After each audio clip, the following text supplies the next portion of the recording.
नमस्कार दोस्तों। आज हम बात कर रहे हैं एनर्जी इंफ्रास्ट्रक्चर ट्रस्ट, जिसका पहले नाम इंडिया इंफ्रास्ट्रक्चर ट्रस्ट था। इसका बीएसई कोड 542543 है और ये एक इंफ्रास्ट्रक्चर इन्वेस्टमेंट ट्रस्ट यानी इनविट कैटेगरी का स्टॉक है। अगर करंट प्राइस की बात करें तो ये स्टॉक लगभग 83.60 रुपीस के रेंज में ट्रेड कर रहा है। कंपनी का market capitalisation around 5551 crore rupees के आसपास है। ये एक ट्रेडिशनल इक्विटी कंपनी नहीं है, बल्कि एक इनविट स्ट्रक्चर है जिसका primary focus stable cash flow और रेगुलर डिस्ट्रीब्यूशन पर होता है। वैल्यूएशन रेशियोज की बात करें तो इस स्टॉक का पीई रेशियो लगभग 62-63 के आसपास है, जो कि काफी ज्यादा माना जाता है। बुक वैल्यू पर यूनिट लगभग 13-14 रुपीस के रेंज में है, जिस हिसाब से पीबी रेशियो अराउंड 6 टाइम्स बनता है। ये क्लियरली दिखाता है कि वैल्यूएशन अर्निंग्स और बुक वैल्यू के कंपैरिजन में एक्सपेंसिव साइड पर है। डिविडेंड की तरफ देखें तो यहां एक स्ट्रॉन्ग पॉइंट निकल कर आता है। डिविडेंड यील्ड लगभग 18% के आसपास है, जो इस स्टॉक को इनकम फोकस्ड इन्वेस्टर्स के लिए अट्रैक्टिव बनाता है। प्रॉफिटेबिलिटी रेशियोज की बात करें तो आरओसीई अराउंड 4.2% और आरओई अराउंड 0.4 to 0.5% के आसपास है। ये नंबर्स काफी लो हैं और ये इंडिकेट करते हैं कि कंपनी कैपिटल पर ज्यादा एफिशिएंट रिटर्न जनरेट नहीं कर पा रही है।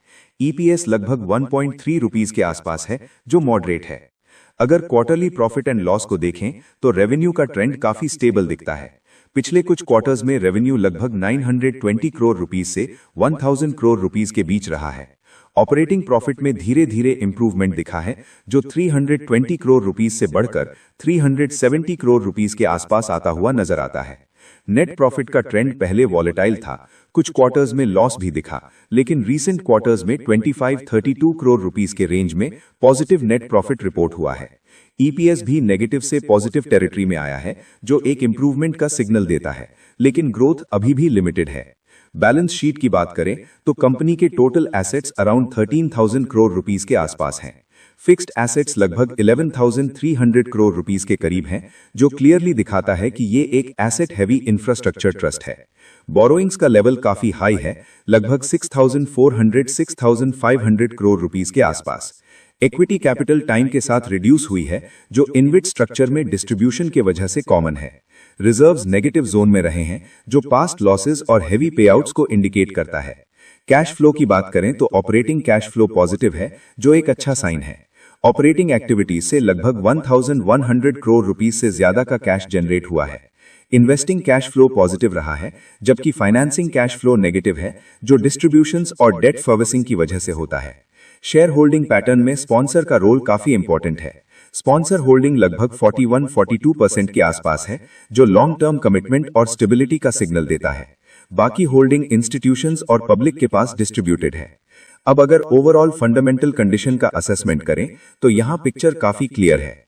ये स्टॉक हाई ग्रोथ प्ले नहीं है। ये ज्यादा सूटेबल है उन इन्वेस्टर्स के लिए जो रेगुलर इनकम और स्टेबल कैश फ्लो चाहते हैं। हाई डिविडेंड यील्ड इसका बिगेस्ट स्ट्रेंथ है, लेकिन लो आरओई, लो आरओसीई और हाई वैल्यूएशन इसके वीक पॉइंट्स हैं।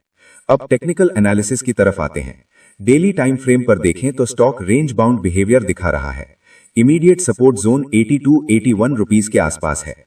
अगर ये जोन डिसाइसिवली ब्रेक होता है तो नेक्स्ट डाउनसाइड 78 रुपीस के लेवल तक आ सकता है।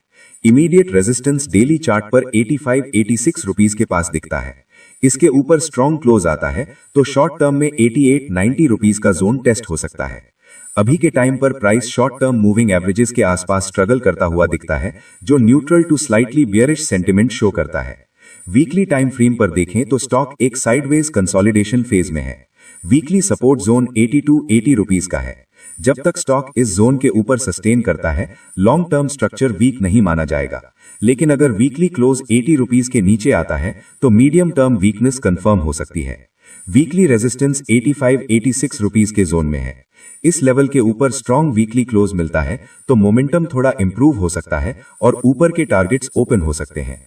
फिबोनाची रिट्रेसमेंट के हिसाब से देखें तो 0.618 रिट्रेसमेंट जोन 78-80 रुपीस के आसपास आता है, जो एक स्ट्रॉन्ग डिमांड एरिया है। 0.382 रिट्रेसमेंट 85-86 रुपीस के आसपास है, जो एक मेजर रेजिस्टेंस की तरह काम कर रहा है। नीचे की तरफ 0.786 लेवल 75-76 रुपीस के पास है, जो लास्ट स्ट्रॉन्ग सपोर्ट माना जाता है। टेक्निकल कंडीशन को ओवरऑल देखें तो शॉर्ट टर्म में stock neutral to slightly bearish है, जबकि मीडियम टर्म में रेंज बाउंड स्ट्रक्चर बना हुआ है। अब अगर ओपिनियन की बात करें तो जो लोग नया एंट्री प्लान कर रहे हैं उनके लिए बेस्ट अप्रोच ये होगी कि सपोर्ट के पास ही एंट्री देखें या फिर 85-86 रुपीस के ऊपर स्ट्रॉन्ग वीकली ब्रेकआउट का वेट करें। करंट रेंज में चेज करना रिस्की हो सकता है। जो इन्वेस्टर्स ऑलरेडी इन्वेस्टेड हैं उनके लिए जब तक स्टॉक 76-78 रुपीस के ऊपर है तब तक होल्ड की स्ट्रैटेजी रख सकते हैं, स्पेशली अगर ऑब्जेक्टिव डिविडेंड इनकम है। लेकिन अगर 75 रुपीस के नीचे वीकली क्लोज आता है तो एग्जिट या पोजीशन रिड्यूस करना बेटर होगा। ये पूरा एनालिसिस सिर्फ एजुकेशनल पर्पस के लिए है, ये कोई बाय या सेल रिकमेंडेशन नहीं है। किसी भी इन्वेस्टमेंट डिसीजन लेने से पहले अपनी रिसर्च और रिस्क प्रोफाइल जरूर चेक करें। अगर आपको ये डिटेल्ड एनालिसिस पसंद आया हो तो वीडियो को लाइक करें, अपने दोस्तों के साथ शेयर करें, चैनल को सब्सक्राइब जरूर करें और नीचे कमेंट्स में बताएं आप नेक्स्ट किस स्टॉक का एनालिसिस देखना चाहेंगे। मिलते हैं आपसे अगले वीडियो में, तब तक के लिए धन्यवाद।